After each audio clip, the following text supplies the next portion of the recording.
I'd like to thank the commissioners for putting this on the agenda for discussion. I'd like to go into a little history. When the Feldspar Mining Corporation was mining Feldspar, they needed a lot of water for their mining operation. And they made an agreement with a adjoining property owner to build a approximately 35-acre lake in exchange for using the water in their mining operation.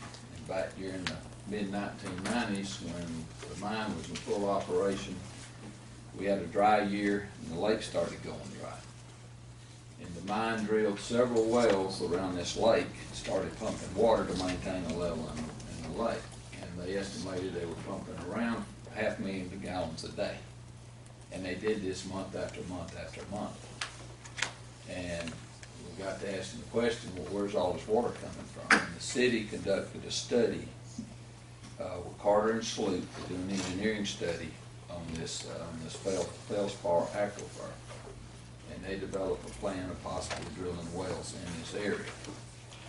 And the very nature of this Feldspar deposit, see, all of North Georgia, Piedmont area, has got granite geology. So the cracks and the fissures in the granite are very small, and you can't get high-producing wells. In South Georgia, you've got the limestone geology, and the cracks and fissures in the limestone is much larger, allowing large volumes of water to flow through the bedrock. And most municipalities below the fall line are working off municipal wells. Well, the Feldspar formations work very similar to the limestone formations. But the very nature of the geology, with the large cracks and fissures allowing water to move through, actually increases its vulnerability to contamination. And the city come up with the plan to build the area's largest industrial park right on top of this precious aquifer, which I think is absolutely insane. And we've got to protect this aquifer at all costs. And the Water Authority developed a policy statement. It's based on two principles. One, this valuable resource needs to be protected. And two, the second principle is this resource needs to be shared with all the citizens of Jasper County. And that's what our policy statement is. And we've developed an action plan for the commissioners, what we are asking the commissioners to actually do. And the first recommendation is to join us to give a joint letter to the USDA in opposition to this project.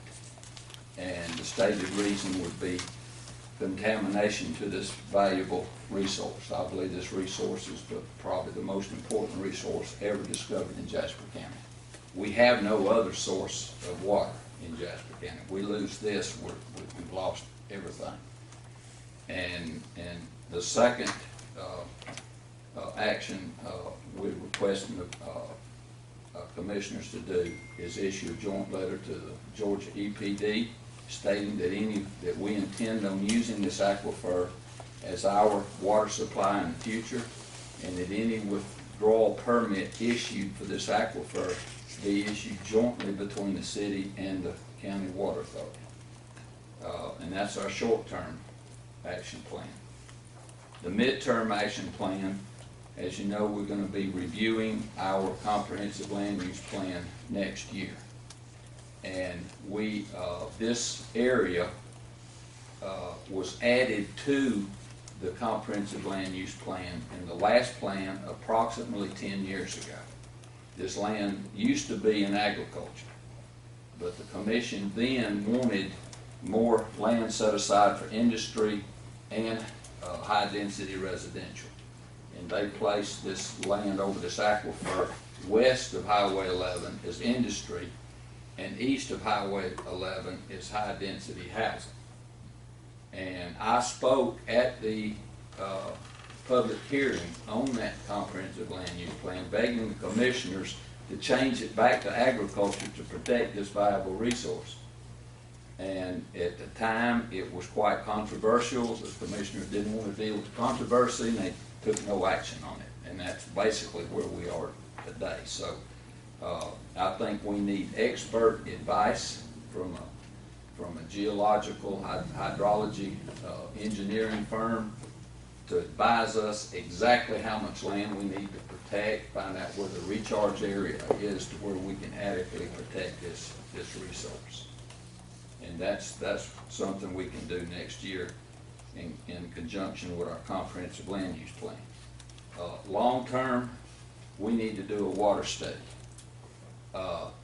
There are other areas in the county that also has feldspar geology. Feldspar mine had a quarry down 83 close to the river, and I've been told that they hit a vein of water in that reservoir, and that quarry filled up so fast they like not got the equipment out. They tried pumping it dry and they couldn't.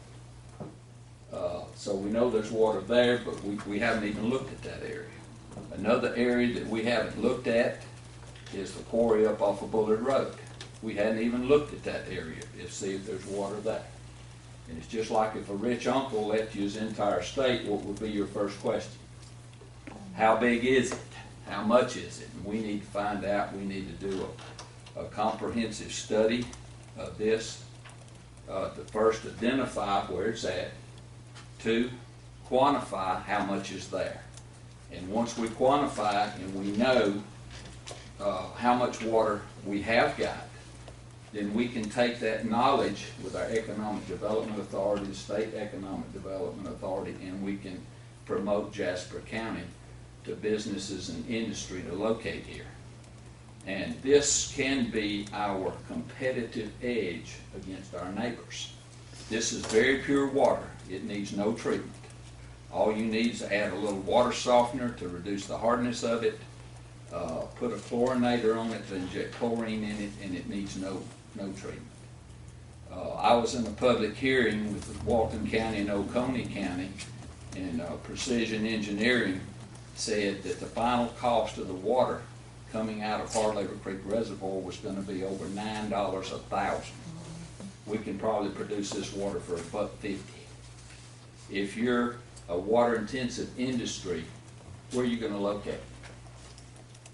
Marsh out water. Where you got reasonable water rates.